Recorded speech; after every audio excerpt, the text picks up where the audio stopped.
Hey friends, happy Sunday, April the 14th, day 174 of Experiencing God. How have you experienced God today?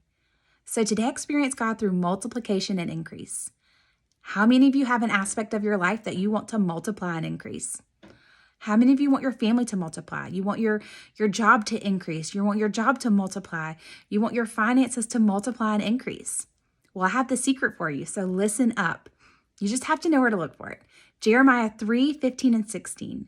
If you start with verse 16, it says, "And it shall come to pass when ye be multiplied and increased in the land, when ye be multiplied and increased in the land." All right, let's read the part before that. "And I will give you pastors according to mine heart, which shall feed you with knowledge and understanding. And it shall come to pass when ye be multiplied and increased in the land." Multiplication and increasing in the land. Multiplication and increase is the blessing.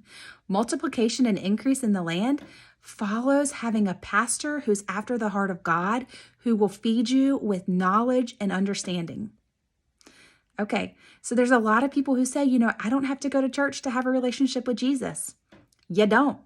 But it's clear from this that you need to sit under a pastor who goes after the heart of God, who preaches the word of God, and that feeds you the word of God so that the multiplication and the increase can come. Okay, we know a good example not of that from 2 Chronicles 15. 2 Chronicles 15:3 says, "For a long time Israel was without true God, without a priest to teach them, and without the law to instruct them." Now, this is what happened when they didn't have a priest and they didn't have a teacher and they weren't under the law. Verse 5, "During those dark times, it was not safe to travel. Problems troubled people in every land. Nation fought against nation and city against city. God was troubling them with every kind of problem." There's a link between having a pastor who can teach you and feed you the word of God and bring knowledge and wisdom to the blessing and the increase.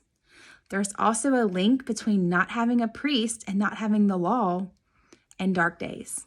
So I want to encourage you, if you are not in a church and under a pastor, serving under a pastor, sitting under a pastor who's a Bible-believing pastor who is teaching and feeding you knowledge and truth, you need to go find one.